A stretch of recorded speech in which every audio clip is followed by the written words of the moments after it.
Section 27 extent of liability of LLP. अगर अपने authority यानी कि अपने पावर के अंदर कोई काम कर रहा है, भले ही वो फ्रॉड हो, वो कोई गलत काम हो, केस एलएलपी के नाम पे होगा। अगर अपने अथॉरिटी के बाहर जाके काम कर रहा है, सीधे केस उसके नाम पे होगा। ठीक है। एलएलपी कितना लायबल है? जितना उसके पास प्रॉपर्टी है। एलएलपी के पास 500 करोड़ का प्रॉपर्टी है तो उतना ही लायबल है वो। अरे उसका ओनर के पास खरबों हो, ओनर का घर जाके नहीं ले सकते।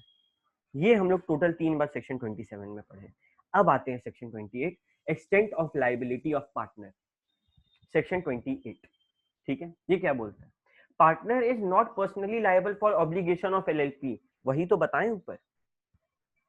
देखो यहाँ पे ए है, बी है, सी है। ये लोग तीनों के पास हजार हजार करोड़ का प्रॉपर्टी है। मेरा जो फर्म है एलएलपी, मानो वो लॉस में जा रहा है, और ज्यादा का नहीं, मानो 7 लाख रुपया का लॉस में जा रहा है। इन लोग के लिए बड़ा बात है कि 7 लाख रुपया नहीं, लेकिन हम लोग इन लोग से नहीं ले सकते ये दीवार के कारण। ये जो दीवार खड़ा किया है ना लॉ सेक्शन 27 में, अगर हम लोग पैसा लेने जाएंगे एबीसी से तो टकरा के गिर जाएंगे, हम लोग को लेने नहीं देगा, भले ही इतना छोटा सा अमाउंट है। ठीक है। कैसे लेंगे फिर ये पैसा? हम लोग को पेशेंस रखना है। हम लोग चाहे तो एलएलपी के नाम पे केस करेंगे, कोर्ट में जो होगा वो देखेंगे, या फिर पेशेंस रखे, प्रॉफिट का वेट करें, मिल जाएगा। ठीक है। तो क्या बोला अगेन, पार्टनर पर्सनली लायबल नहीं है, ये 1000 करोड़ से 1 रुपया नहीं देना पार्टनर। ठीक है। However partner is personally liable for wrongful act of his but not by wrongful act of others. ठीक है, इसका मतलब समझा रहे हैं। ओके, राहुल का क्वेश्चन है, मान लीजिए आज हम फर्म बंद करेंगे और लायबिलिटी ज्यादा हो गया, तब फिर कैसे बंद करेगा तुम? अभी डिस्क्लोजर हम सिखाएं बंद कैसे करते हैं फर्म, और फर्म बंद कर रहा है तुम एलएलपी। एक बार अनम्यूट कर राहुल, तुम सब समझना चाहते क्या क्वेश्चन है। मेरे से आज बंद करेगा एलपी तो फिर उसका लाइबिलिटी ज्यादा हो गया तो फिर कैसे करेगा? तो आज के आज बंद नहीं होगा, हमको पहले इसका एक अलग प्रोसेस है, वो हम लोग आगे सीखेंगे। तो वो प्रोसेस में तुमको पहले कोर्ट से ऑर्डर लेना होगा, और वो ऑर्डर के बाद ही तुम बंद कर सकते हो। और वो कोर्ट ऑर्डर तभी देगा जब तुम्हारा एलएलपी का मतलब सब कुछ टेंशन खत्म करके तुम बंद करना चाहेगा तब। ठीक है। सॉरी। ओके। तो 28 में क्या पढ़े हम लोग? हम लोग पढ़े भैया आपका जो एग्जाम्पल था, अरमान, अनिरुद्ध और नेहा वाला। ठीक है। आया था आयुष लेने के लिए टीवी, लेकिन अनिरुद्ध करता था काम एसी का, अरमान करता था टीवी का, और नेहा वॉशिंग मशीन का। आयुष बोला हमको टीवी चाहिए, अनिरुद्ध दोस्ती दोस्ती में दे दिया। ये इसका अथॉरिटी के बाहर का एक्ट है। ठीक है। क्या बोलता है again, partner is personally liable for wrongful act of his but not for wrongful act of others. ठीक है। यहाँ पे चलो ये अथॉरिटी के बाहर का बात है। ठीक है। ये किसका गलती है? अनिरुद्ध का। क्या अरमान इसके लिए लायबल होगा? नहीं होगा। क्या नेहा इसके लिए लायबल होगी? नहीं होगी। दूसरा वाला एग्जाम्पल में अनिरुद्ध जो एसी है उसमें सैमसंग का स्टिकर लगा के चिपका के बेच रहा है, क्या उसके लिए अरमान या नेहा लायबल है? नहीं है। कल को जब एलएलपी पे केस होगा, ये लोग को खाली प्रूव करना है कि सिर्फ ये इन्वॉल्व था, टेंशन फ्री। तो अल्टीमेटली जो फ्रॉड अनिरुद्ध करेगा उसके लिए अनिरुद्ध पर्सनली लायबल होगा। ठीक है। एट लास्ट जो फ्रॉड पार्टनर करेगा वही पार्टनर लायबल होगा, बाकी नहीं होगा। इस कॉन्सेप्ट को अगर दूसरे वर्ड में बोले तो हम लोग सीखें कि every partner is agent of LLP but not agent of each other. किसी को याद है वाला point? Every partner is agent of LLP. हम एलएलपी का तो गुलाम है, एलएलपी के लिए तो काम कर रहे हैं, लेकिन एक दूसरे का एजेंट नहीं। जबकि अगर पार्टनरशिप फर्म याद करें, उसमें कॉन्सेप्ट पढ़े थे म्यूचुअल एजेंसी, यानी कि हर पार्टनर एक दूसरे का एजेंट होता है। ठीक है। तो ये अंतर आया यहाँ पर, ये डिफरेंस आया एलएलपी और पार्टनरशिप में। सेक्शन 28 में बोल दिया कि पार्टनर पर्सनली लायबल नहीं है, एलएलपी जो झंझट किया है वो देखें। लेकिन अगर अगला कोई फ्रॉड वगैरह कर रहा है, कुछ कर रहा है, तो पार्टनर का घर से पैसा लिया जाएगा, उसका टेंशन नहीं है। ये सेक्शन 28 में बोल दिया। ओके, यहां तक सबको क्लियर? फटाक से यो कर दो। यहां तक सबको क्लियर? किसी को कोई डाउट है तो पूछ लो।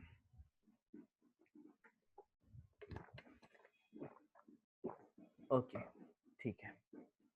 सर यहाँ पे सब इमोजी कहाँ चला गया? थम्स वाला आ नहीं रहा है, थम्स अप। जूम शायद अपडेट हुआ है, मीट भी अपडेट हुआ है, सब अपडेट मार रहा है।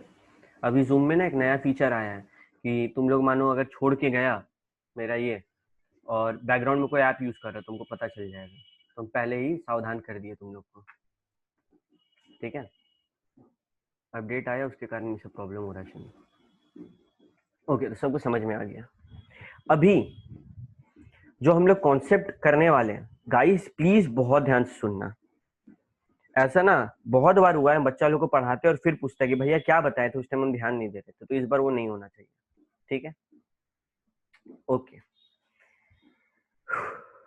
एक एलएलपी है, उसमें जेठालाल और तारक मेहता टीएम दोनों क्या है, पार्टनर्स हैं। स्टाफ में बागा और नट्टू काका दोनों हैं, ठीक है। क्या हुआ, मिस्टर अय्यर आया, मिस्टर अय्यर, इसको चाहिए था टीवी, ये आया, इसको नहीं पता कि जेठालाल तारक मेहता का ये एलएलपी है, ये किसका एलएलपी, इसको नहीं पता, ये खाली देखा चार्जर मेरे सामने खड़ा है। अय्यर आया, बोला कि मेरे को टीवी चाहिए, बागा आगे आया, बागा आके अगर बोलता है आइए आइए मेरे दुकान में आइए, जेठालाल और तारक मेहता सुन रहा है लेकिन कुछ बोल नहीं रहा, इन लोगों को तो सामान बिकने से मतलब है। अय्यर पूछा ये तुम्हारा दुकान है, बोलता हाँ अपना ही दुकान है। तो इससे अय्यर को क्या लगा कि इस एलएलपी में बागा क्या है, पार्टनर, ठीक है।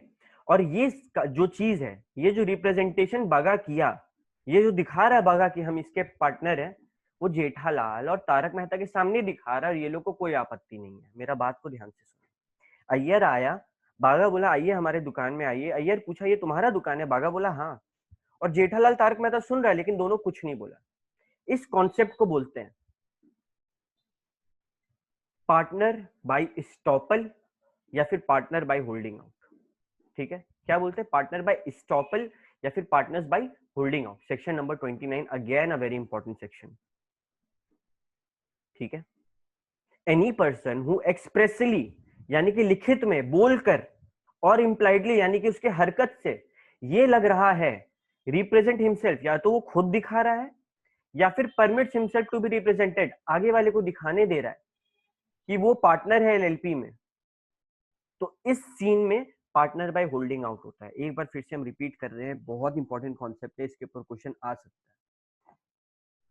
अगर एक पार्टनर एक्सप्रेसली यानी कि लिखित में या फिर बोलकर और इम्प्लाइडली यानी कि अपने हरकत से, ठीक है, दो बात सीखें यहाँ पे, या तो लिखकर बोलकर या फिर अपने हरकत से, रिप्रेजेंट हिमसेल्फ खुद को दिखा रहा है या फिर खुद को दिखाने दे रहा है। पहला सीन बागा आके खुद बोल रहा है कि हम पार्टनर आइए आइए, और दूसरा कि नटू काका बोल रहा है आइए बागा की दुकान में आइए, तो बागा कुछ नहीं बोला, ठीक है, बागा बोलने दिया नटू काका को, और तारक मेहता और जेठालाल दोनों खड़ा होकर देख रहे हैं। तो ये दो केस में पार्टनर बाय होल्डिंग आउट हो जाता है बागा, यानी कि कल को अगर अय्यर चाहे तो एलएलपी पे केस कर सकता है और बोल सकता है कि बागा जो है वो पार्टनर बाय होल्डिंग आउट है। कैसे भैया, बागा एक्सप्रेसली या फिर इम्प्लाइडली बताया है कि वो इसका पार्टनर है और इस बात से जो असली पार्टनर है इनको कोई आपत्ति नहीं था, ठीक है। ये वाला पॉइंट सबको क्लियर है, बहुत इंपॉर्टेंट पॉइंट है, क्या सबको क्लियर है? यो कर दो अगर क्लियर है तो, काफी इंपॉर्टेंट पॉइंट है। ओके ठीक है ठीक है। किसी को कोई डाउट हो तो पूछो हमसे। ओके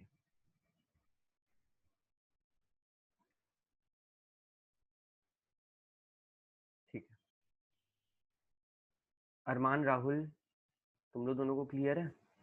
ये बट वो लोग तो स्टाफ है ना, तो वो लोग पे कैसे केस तो होगा? वही तो बोल रहे हैं कि वो स्टाफ है लेकिन वो दिखाया कि हम पार्टनर है और इससे किसी को कोई आपत्ति नहीं हो रहा है, तो इस केस में वो पार्टनर बाय होल्डिंग आउट हो गया। यही तो ट्रिक है,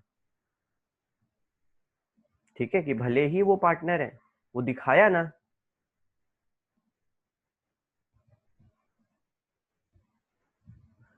अरमान क्या पूछना चाह रहा है भाई, एक बार पूछ तो।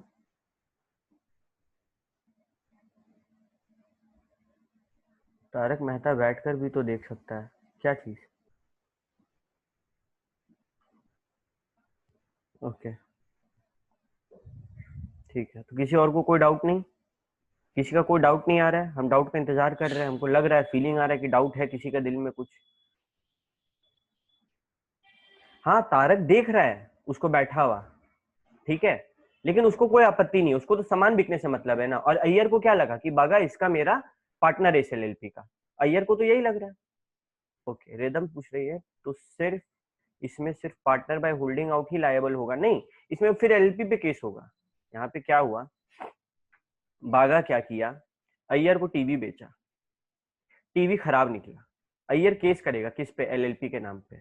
क्यों भैया, ये तो स्टाफ का गलती था। अरे ये पार्टनर बाय होल्डिंग आउट है, ये अपने आप को दिखाया कि हम पार्टनर है और किसी को कोई आपत्ति नहीं हुआ। इस केस में केस सीधे एलएलपी के नाम पे होगा। इसको भी एक पार्टनर माना जा रहा है फॉर अ स्पेशल ट्रांजैक्शन। फिर से सुनो, इसको भी एक पार्टनर माना जा रहा है फॉर अ स्पेशल ट्रांजैक्शन, ठीक है? ओके आई थिंक सबका डाउट क्लियर हो गया होगा, नहीं हुआ तो आगे हो जाएगा। ओके तो he is liable to such third party who acted with LLP in good faith on such representation, ठीक है, who acted with LLP on good faith, यानी कि अच्छे इरादा से। गुड फेथ मतलब अच्छा इरादा, एलएलपी को ठगने का इरादा नहीं था, ठीक है, गुड फेथ मतलब अच्छा इरादा। However, there is no liability of representative for act done after death of such partner. यहाँ पे क्या हो रहा है, कल को बगा नहीं रहा तो क्या छोटा बगा यानी कि इसका बेटा या फिर इसका जो लीगल रिप्रेजेंटेटिव है वो भी लायबल होगा? नहीं, वो लायबल नहीं होगा। This is very very important concept. अगर पार्टनर बाय होल्डिंग आउट है और वो कुछ किया ऐसा जिसके कारण अय्यर को दिक्कत हो रहा है, तो अय्यर एलएलपी के नाम पे केस करेगा, क्योंकि वो पार्टनर दिखाया है खुद को। क्या उसका लीगल रिप्रेजेंटेटिव उस हरकत को भुगतेगा? नहीं, ये क्लियरली बता दिया गया है सेक्शन 29 में। सर पार्टनरशिप वाला होल्डिंग आउट और एलएलपी वाला जो होल्डिंग आउट है, दोनों में डिफरेंस है क्या कुछ भी? ना वैसा कुछ मेजर डिफरेंस नहीं, दोनों एक ही है। होल्डिंग आउट का मतलब ही ये होता है, होल्डिंग आउट को एक और वर्ड है, तुम लोग लिख लेना, हाँ स्टॉपल, सर ठीक है। और एक चीज की एक मिनट, हाँ सर, पार्टनरशिप में जो होल्डिंग आउट वाला पार्टनर था वो भी लायबल होता था, बट इसमें सिर्फ एलएलपी लायबल होगा। नहीं, इसमें बागा का भी दिक्कत है, बागा भी फंसेगा कल को अगर केस होगा। हाँ कल को केस होगा तो जेठालाल, तारक मेहता, बागा तीनों फंसेगा, नट्टू काका बचा रह जाएगा, ठीक है। मतलब क्या होता है जनरली कि एलएलपी पे केस हुआ तो कौन टेंशन लेगा, डेजिग्नेटेड पार्टनर या पार्टनर? यहाँ पे स्टाफ को भी लेना पड़ता है, क्यों? क्योंकि वो खुद को एज अ पार्टनर दिखाया था, ठीक है। yes. हाँ निकिता इज आस्किंग कि पार्टनरशिप में हम लोग पार्टनर के ऊपर केस कर सकते हैं ना? बिल्कुल कर सकते हैं, वो पार्टनरशिप और ये एलएलपी है, ठीक है, वो पार्टनरशिप और ये एलएलपी है। यही तो अंतर है कि पार्टनरशिप में हम लोग का दुकान और हम लोग का दुकान का ओनर दोनों को एक ही माना जाता है, ठीक है, तो किसी भी केस करते हैं बात वही पड़ता है, लेकिन यहाँ पे बात वही नहीं पड़ता है। ओके आई होप सबका डाउट क्लियर है, कोई दिक्कत नहीं, बाद में डाउट होगा तो इससे रिलेटेड काफी क्वेश्चन हम लोग आगे करेंगे।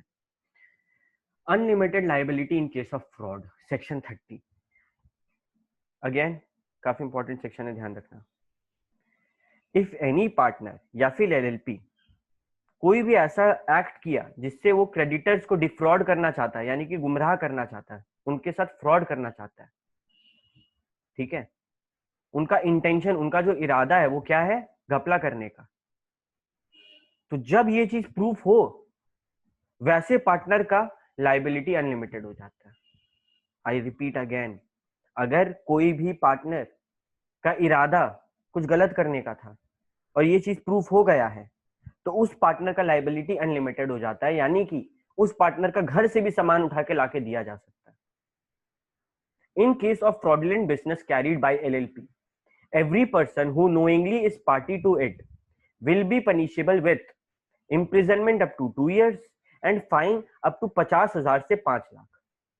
यानी कि अगर कोई भी इंसान फ्रॉड करते हुए पकड़ाया या फिर उस फ्रॉड का साथ देते हुए पकड़ा रहा है तो एलएलपी एक्ट के तहत 2 साल तक का सजा और 50,000 से लेके 5 लाख तक का फाइन, उसके बाद एक और बात बोला, also such person will be liable to compensate to the person who suffer due to such fraud. यानी कि अगला को कंपनसेट करना होगा फ्रॉड को लेकर। If LLP is unknown about such act it will not be liable for the same. इसका एक मस्त एग्जांपल तुम लोग को देते हैं। ए बी सी को फिर से बुलाओ, ठीक है। डी आया, मानो डी कोई एसी वाला एग्जांपल। डी क्या किया, एसी में स्टिकर लगा के बेचा, ठीक है। डी आया, एसी लेकर गया, डी देख लिया कि एसी में स्टिकर लगा हुआ है, एसी तो घपला वाला चीज है, ये गड़बड़ एसी है, फॉल्स है, कॉपी है, फेक है। तो सवाल उठा कि डी किस पे केस करेगा, एलएलपी पे या बी पे। तो डी एलएलपी पे केस कर सकता है, कोई दिक्कत नहीं, क्योंकि उसका अथॉरिटी के अंदर था। अब जब एलएलपी पे केस होगा तो ए और बी, ए और सी दोनों को ये प्रूव करना पड़ेगा, दोनों को ये प्रूव करना पड़ेगा कि हाँ घपला हुआ था और हम लोग इस घपला में शामिल नहीं थे। अगर दोनों में से कोई एक जन, मानो सी भी घपला में शामिल मिला, तो क्या सजा है, up to 2 years, B C दोनों को अप टू 2 years प्लस 5,000 से लेकर 5 लाख तक का फाइन। 5 लाख है ना, 5,000 से लेकर 5 लाख तक का फाइन। और तो और इनका जो लाइबिलिटी है, पहले क्या था लिमिटेड, कि इनके घर से सामान नहीं लिया जा सकता है, लेकिन अब वो लाइबिलिटी अनलिमिटेड हो जाएगा, ठीक है। यानी कि कल को एलएलपी ज्यादा दिक्कत हो रहा है, अभी क्या हुआ ना, ये अनलिमिटेड क्यों कर रहा है इन दोनों का, इसका लिमिटेड है, ए का लिमिटेड है और बी और सी का अनलिमिटेड क्यों है, ये समझो। जब कोर्ट देखा कि यार ये एक एसी में गड़बड़ किया, तो ऑब्वियसली इसके जो दामन है उस पर दाग लग गया, इसका तो रेपुटेशन खराब हो गया। अभी क्या होगा, इन लोगों को लगा कि यार बी और सी पहले भी ये काम किया होगा, जिसके कारण कल को फर्म को लॉस हो सकता है, तो लाइबिलिटी को अनलिमिटेड कर दो। यानी कि अगर कल को फर्म को लॉस होगा तो बी और सी का घर से जाके उठा लेना, क्योंकि एक बार तुम गलती किया लेकिन उसके कारण इतना बड़ा पछतावा। एलएलपी का जो मेन मुद्दा था कि हम अपना लाइबिलिटी लिमिटेड रखें, वही तुमसे छीन लिया, ठीक है। एंड सर हमको भैया हमको एग्जांपल नहीं समझ में आया, मतलब फ्रॉड तो बी किया था ना डी के साथ, कि सी भी किया था? सी शामिल था, सी बैठ के चिपका रहा था उसको, ठीक है। अच्छा ठीक है, फिर समझ। हाँ, अभी क्या हुआ, और तो और सेक्शन 30 में बोल दिया कि जितना एसी का मानो दाम था, मानो 30,000, तो ये 30,000 का कंपनसेशन भी डी को देगा, और कोई स्पेशल डैमेज चाहिए तो वो भी मिलेगा, ठीक है। अगेन यही सब बात को हम लोग रिलेट करते हैं अपने जो पढ़े हैं उससे। क्या बोला, अगर कोई पार्टनर फ्रॉड कर रहा है तो फिर वो पार्टनर का लाइबिलिटी अनलिमिटेड हो जाएगा, सेक्शन 30 क्लियर बोला। और तो और वो इंसान जो फ्रॉड कर रहा है, साथ ही साथ जो उसका मदद किया था, दोनों को 2 साल तक का जेल और 50,000 से 5 लाख तक का फाइन। और वो इंसान जिसके साथ फ्रॉड हुआ है उसको पेमेंट करेगा वो इंसान जो फ्रॉड किया है। हमारे केस में बी जो फ्रॉड किया था डी को पेमेंट करेगा जितना का उसको नुकसान हुआ। एलएलपी को इसके बारे में कुछ नहीं पता है, एलएलपी कोई चीज के लिए लायबल नहीं है, सारा लाइबिलिटी किसका है, बी और सी का। एलएलपी का एसेट से 1 रुपया नहीं घटना चाहिए, ठीक है। एकदम सिंपल वर्ड में, क्या ये सबको क्लियर है? Is this concept clear? तो यो कर दो यार।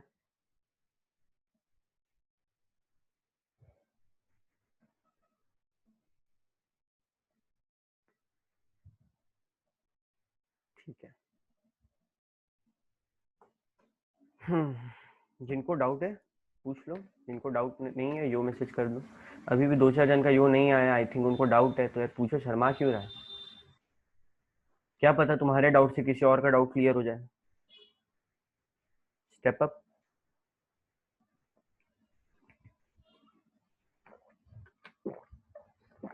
ओके ठीक है, आई अज्यूम किसी को कोई डाउट नहीं है, कोई ऑब्जेक्ट नहीं किया, ठीक है। तो फ्रॉड वाला कॉन्सेप्ट क्लियर। अब इसके बाद वाला कॉन्सेप्ट है ना, मेरा फेवरेट है, विसल ब्लोइंग। कोई बच्चा बता सकता है विसल ब्लोइंग का मतलब? विसल ब्लोइंग का मतलब एनी बच्चा? इसका मतलब कोई सीक्रेट रिवील कर दिया है। और डिटेल में थोड़ा बताने की कोशिश करो, थोड़ा और गहराई में। मे बी करप्शन का कुछ, हाँ मतलब हाँ, अच्छा। अरमान का जवाब देखो, सीटी मारना। अच्छा ठीक है, ठीक है, सही बोल रही है तुम काजल, बहुत सही बात बोल रही है कि अंदर में कुछ करप्शन है, उसके बारे में जाके बोल दिया, यही होता है विसल ब्लोइंग, ठीक है। देखो क्या होता है ना, मानो ए बी सी तीनों एलएलपी में पार्टनर है, ठीक है, और फ्रॉड कर रहा है एलएलपी पूरा। ए और बी मिलकर फ्रॉड कर रहा है, सी को पता नहीं था, सी को आज पता चला, सी तुरंत जाके बोल दिया। एक तो ये चीज हुआ। दूसरा चीज, तीनों मिलकर फ्रॉड कर रहा है और सी को समझ में आ गया कि हम लोग पकड़ाने वाले, सी पहले ही जाके बोल दिया। दूसरा केस का बात हो रहा है यहाँ पे। पहला केस में सी को पता नहीं था, सी को जैसे पता चला सी जाके बोल दिया, कोई दिक्कत नहीं है, नॉर्मल, कोई इस पे दिक्कत नहीं है, अच्छा बात है। दूसरा केस में सी को पता था, सी उस फ्रॉड में शामिल था, लेकिन फिर सी को लगा कि नहीं पकड़ाने वाले, जाके आगे से रिवील कर दिया, कंप्लेन कर दिया, ठीक है। इस केस में क्या होता है, इस केस में लॉ ना सी को फायदा दिया है। लॉ क्या बोला है, सी को फायदा दिया है। देखो क्या फायदा दिया सेक्शन 31 में, कोर्ट में रिड्यूस और wave any penalty leviable against any partner or employee who provides useful information during investigation of such LLP and such information convicted LLP or any other person।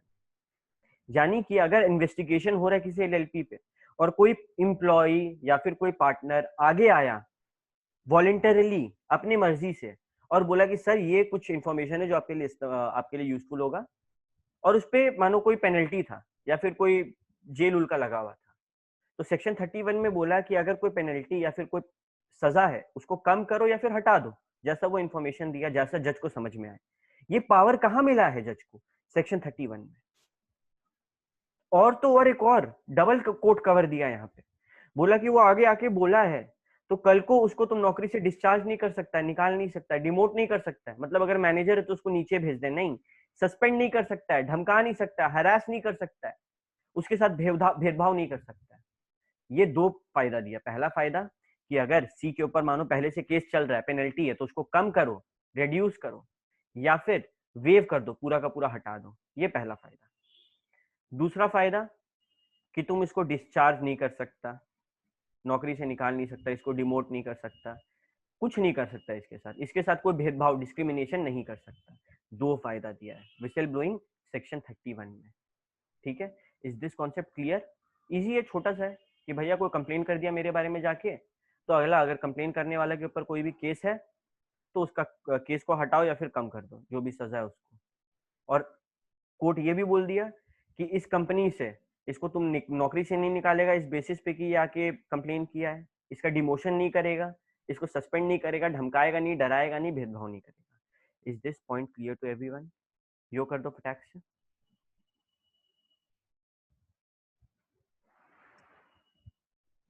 चुगली करना कह सकते हैं, लेकिन यहाँ पे चुगली खुद के बचाव के लिए किया है ये। देखो फॉर एग्जाम्पल काफी सारे मूवीज में बताया जाता है कि आगे से आकर वॉलेंटरली सरेंडर कर दो, तुम्हारा सजा कम किया जाएगा, ठीक है, ओके, ठीक है। जयती देखो कोई डाउट है क्या? तो रेज हैंड की थी।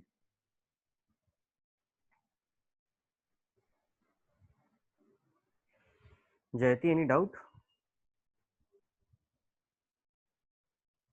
ठीक है। तुम लोग मनी हाइस्ट तो देखा है ना? कोई बच्चा ये मत बोलना कि मनी हाइस्ट नहीं देखा, और नहीं देखा तो अब देखने भी मत बैठना, ठीक है। क्या होता है? हाँ तो काजल तो देखी होगी, काजल का तुमको समझ में आ ही गया था जब बात की थी लास्ट। चलो यहाँ ध्यान दो सबको, एक लास्ट एग्जांपल दे रहे हैं विसल ब्लोइंग से रिलेटेड, ध्यान देना। ए है, बी है, सी है, तीनों मिलके घपला कर रहा है मस्त। इस घपला का सजा बनता है 5 लाख रुपया प्लस 5 साल का जेल। सी देखा कि हमको ये मिलने वाला है, हम लोग पकड़ाने वाले, सी आगे आया और इन्वेस्टिगेशन डिपार्टमेंट को यूजफुल इंफॉर्मेशन दे दिया। अब क्या होगा? अब इन्वेस्टिगेशन डिपार्टमेंट जब ये मैटर कोर्ट में जाएगा तो इन्वेस्टिगेशन डिपार्टमेंट बोलेगा कि भाई सी हम लोग का मदद किया है। सी कौन है? सी है विसल ब्लोअर। सी विसल ब्लोअर है। विसल ब्लोअर का मतलब चौकीदार देखा है तुम लोग? चौकीदार क्या करता है? जैसे चोर दिखता है सीटी बजाता है, तो विसल ब्लोअर है, हम लोग का मदद किया है चोर को पकड़ने में, और खुद भी चोर है। तो कोर्ट के पास दो ऑप्शन है। पहला, रिड्यूस करो, यानी कि जो 5 लाख है उसको 3 लाख का प्लस 2.5 साल या 2 साल का जेल कर दो, या फिर जेल हटा दो, खाली फाइन रखो। ये एक ऑप्शन कोर्ट को मिला सी के लिए, करना है ये दोनों में से, या फिर वेव कर दो। या तो तुम उसका कम करेगा या फिर वेव करेगा, ये दोनों में से एक चूज करना है कोर्ट को।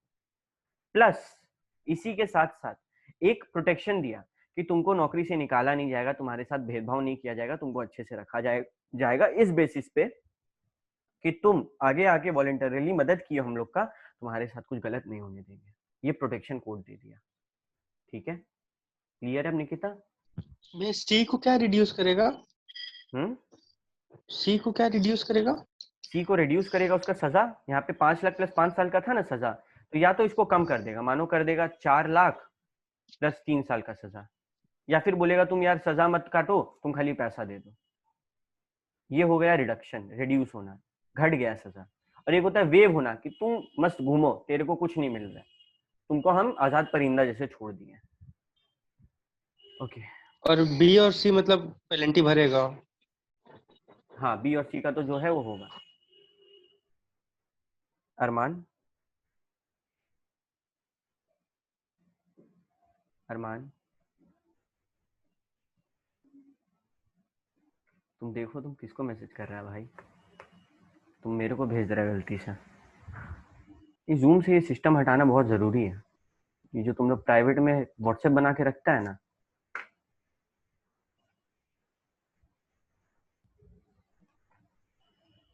ठीक है। अब आते हैं अगले इंपॉर्टेंट कॉन्सेप्ट पे, section number 34, maintenance of books of account and audit. हम गलती से इंपॉर्टेंट बोल दिया, बहुत छोटा और बहुत इजी कॉन्सेप्ट। क्या बोलता है? LLP shall maintain such books of accounts as prescribed relating to its affair as cash और अक्रूवल बेसिस। किस बेसिस पे रखेगा? कैश पे भी रख सकता है, अक्रूवल पे भी रख सकता है। Such account shall be maintained at registered office of LLP for such period as may be prescribed. जितना लॉ में बोला है उतना बताया नहीं है यहाँ पे, हम लोग को अभी नहीं बताया कि कितना दिन के लिए रखना है, आगे बताएगा कंपनीज एक्ट में। ठीक है, कहाँ रखना है ये बताया, कहाँ रखेंगे? अरे क्या रखने बोल रहे, समझ में आ रहा है? Financial statement, P&L, balance sheet, cash basis पे हो या अक्रूवल बेसिस पे हो, बनाना सीख रहे हैं ना, तो उसको रखना है। लॉ बोला है LLP के लिए कि तुमको रखना है कहाँ? जहां तुम्हारा रजिस्टर्ड ऑफिस है। कितने साल के लिए? जितना प्रिस्क्राइब किया लॉ कितना प्रिस्क्राइब किया आगे पढ़ेंगे। ठीक है, और तो और इसमें एक नया चीज बनाना सिखाया, statement of account and solvency. यानी कि हर फाइनेंशियल ईयर के एंड में, फाइनेंशियल ईयर एंड कब होता है? 31 मार्च को। तो हर फाइनेंशियल ईयर के एंड में, मानो 31 मार्च को खत्म हुआ तो अप्रैल, मई, जून, जुलाई, अगस्त, सितंबर तक 6 महीना के अंदर statement of account and solvency बनाकर देना है। किसको? रजिस्ट्रार को। कौन देगा साइन करके? Designated partner. I repeat, statement of account and solvency financial year खत्म होने के 6 महीने के अंदर डेजिग्नेटेड पार्टनर साइन करके देगा। किसको? रजिस्ट्रार को। ये सब कहाँ रखेगा? जो PL, balance sheet, cash flow ये सब बना रहा है, ये सब रजिस्टर्ड ऑफिस में रखेगा। कितना दिन के लिए आगे बताएगा। कोई ऐसा बताया फिक्स फॉर्मेट, कैश बेसिस पे हो या अक्रूवल बेसिस पे, दोनों पे हो सकता है, कोई दिक्कत नहीं। ठीक है, किसको देता है? रजिस्ट्रार को, statement of account and solvency. और अगर, ये इंपॉर्टेंट पॉइंट है, और अगर तुम्हारा टर्नओवर यानी कि तुम्हारा जो सेल्स है, बाई सेल्स हम लोग करते हैं ना PL में, वो 40 लाख के ऊपर है या फिर कैपिटल 25 लाख के ऊपर है, तो तुमको ऑडिट भी करवाना होगा। ऑडिट कौन कर सकता है? सिर्फ और सिर्फ एक चार्टर्ड अकाउंटेंट। चार्टर्ड अकाउंटेंट जो है यहाँ पे ऑडिट करेगा, कॉस्ट अकाउंटेंट नहीं कर सकता है। ठीक है, कॉस्ट अकाउंटेंट दूसरा टाइप का ऑडिट करता है। हम लोग क्या करते हैं? Normal audit. हम लोग क्या करेंगे? Statutory audit. ये सब आगे तुम लोग सीखेगा क्या होता है, उसका डिटेल में नहीं जा रहे, लेकिन कब करेंगे? तुम एक LLP का फाइल वगैरह रिटर्न कर रहा है, तुमको पता ही नहीं है, तुम देखा उसका जो टर्नओवर है वो 45 लाख है या फिर उसका कैपिटल जो है वो 26 लाख है, तो तुमको ये बताना है अपना क्लाइंट को कि क्लाइंट तुमको ऑडिट करवाना होगा। क्यों यार? यहाँ पे बोला है सेक्शन में, सेक्शन नंबर 34 है क्या? 34 में क्या कि तुमको ऑडिट कराना है अगर तुम्हारा टर्नओवर इससे बढ़ा या फिर तुम्हारा कैपिटल इससे ज्यादा हुआ। तो अगर तुम ऑडिट नहीं कराया तो क्या होगा? 25,000 से 5 लाख तक का फाइन, और हर डेजिग्नेटेड पार्टनर के ऊपर 10,000 से 1 लाख तक का फाइन। अगेन सुनो मेरा बात ध्यान से, अगर तुम्हारा जो लिमिट है वो पार हो गया, या फिर तुमको बोला था statement of account and solvency देने के लिए रजिस्ट्रार को, तुम विदिन 6 मंथ नहीं दिया है, या फिर तुमको जैसे बोला था रजिस्टर्ड ऑफिस में जो डॉक्यूमेंट्स रखने के लिए तुम नहीं रखा है, ये 3 केस में तुम्हारे ऊपर फाइन लग जाएगा सेक्शन 34 के तहत। फिर से दिखा रहे हैं। पहला, तुमको बोला था जो डॉक्यूमेंट P&L, बैलेंस शीट ये सब जमा करने के लिए रजिस्टर्ड ऑफिस पे, कुछ टाइम बोला था, कुछ टाइम, जनरली 8 साल होता है, कुछ टाइम बोला था, मानो 8 ईयर्स रखने के लिए, तुम नहीं रखा, ठीक है, तो तुम पे फाइन लगेगा। अच्छा, मानो तुमको जो बोला था statement of account and solvency, SOAS, ये बोला तुमको देने के लिए 6 महीना के अंदर, तुम नहीं दिया रजिस्ट्रार को, इसमें तुम पे फाइन लगेगा। या फिर तुमको बोला था ऑडिट कराने के लिए और तुम नहीं कराया, क्यों? हमको पता ही नहीं था कि 40 लाख जब मेरा थ्रेशोल्ड लिमिट पार हो, या फिर कैपिटल अगर 25 लाख पार हो, तुमको ऑडिट कराना है। ये 3 केस में अगर तुम घपला कर रहा है, तुमको कुछ भी ऐसा कर रहा है जो ये 3 केस के विपरीत है, अपोजिट है, तो तुम पे फाइन लगेगा, ठीक है? ओके, अच्छा, फाइन लेने में मजा है ना, गुड, ठीक है। तो ये कॉन्सेप्ट सबको क्लियर है। फाइन कब लगता है? मानो हमको बोला गया था रजिस्टर्ड ऑफिस में रखने, हम कहीं और रखे तब। मानो हमको बोला गया था 8 साल तक मेंटेन करने के लिए, हम उससे कम किए तब।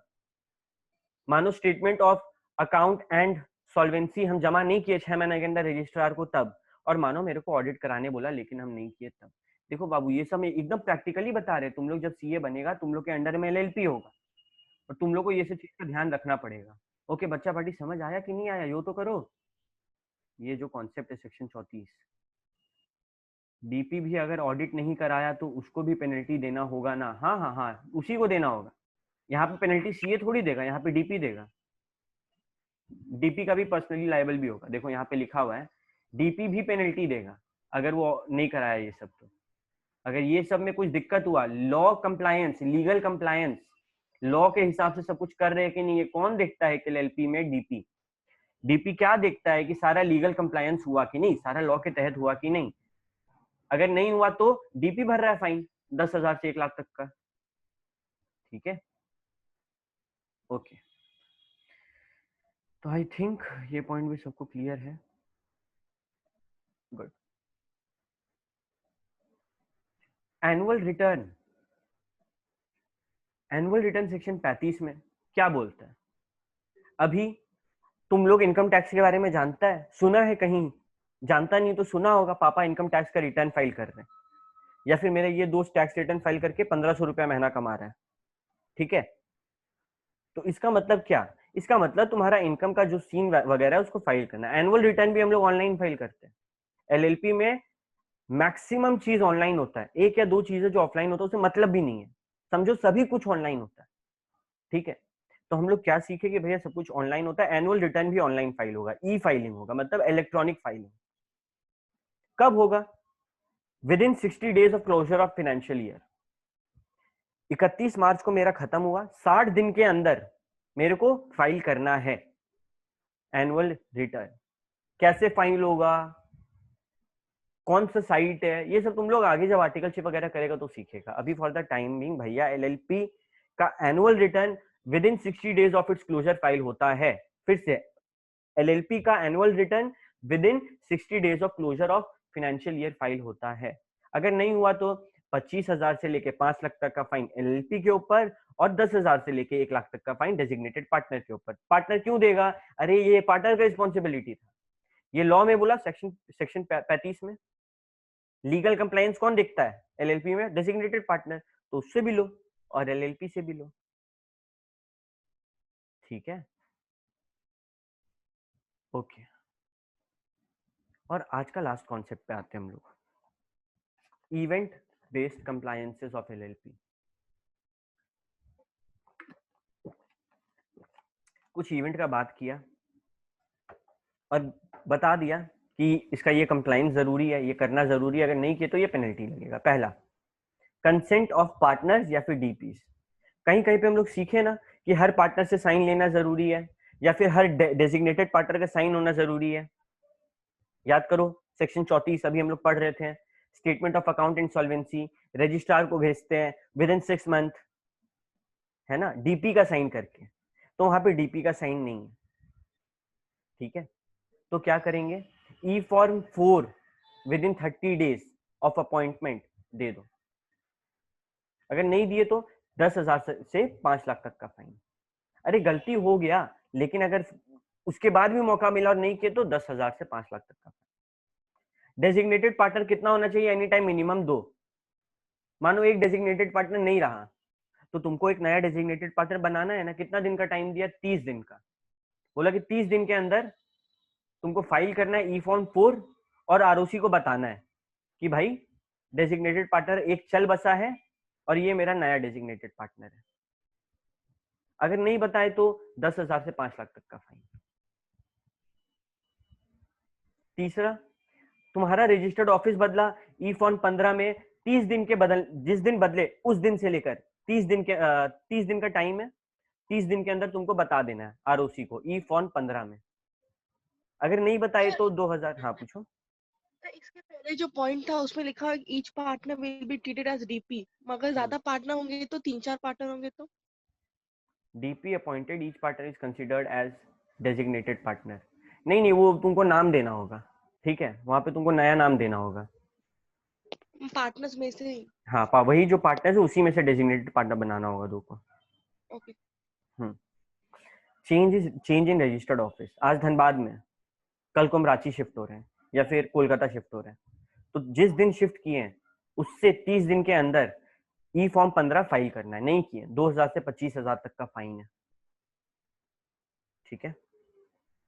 चेंज ऑफ नेम, नाम बदल रहा है, ई फॉर्म 5, 30 दिन के नाम बदलने के 30 दिन के अंदर तुमको ई फॉर्म 5 देना है कि हम मेरा नाम बदल लिए, ठीक है। नाम बदलने का प्रोसेस पे हम लोग थोड़ा बहुत बात किए थे। अगर तुम ई फॉर्म 5 फाइल नहीं किया तो फिर 5,000 से 5 लाख तक का fine plus 50 rupees per day till fault continues. यानी कि 30 दिन का टाइम है, उसके बाद 31वें दिन से 50,000 से 5 लाख तक का एक फाइन बोलेगा कोर्ट, प्लस जितना दिन और लेट कर रहा है ना 50 दिन का फाइन डेली बढ़ रहा है। जितना दिन और लेट कर रहा है 50 दिन का फाइन डेली बढ़ रहा है। ओके,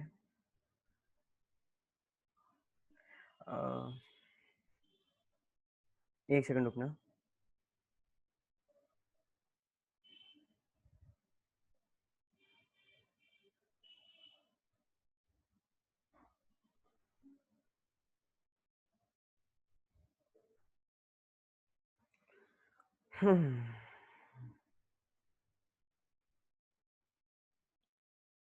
ठीक है,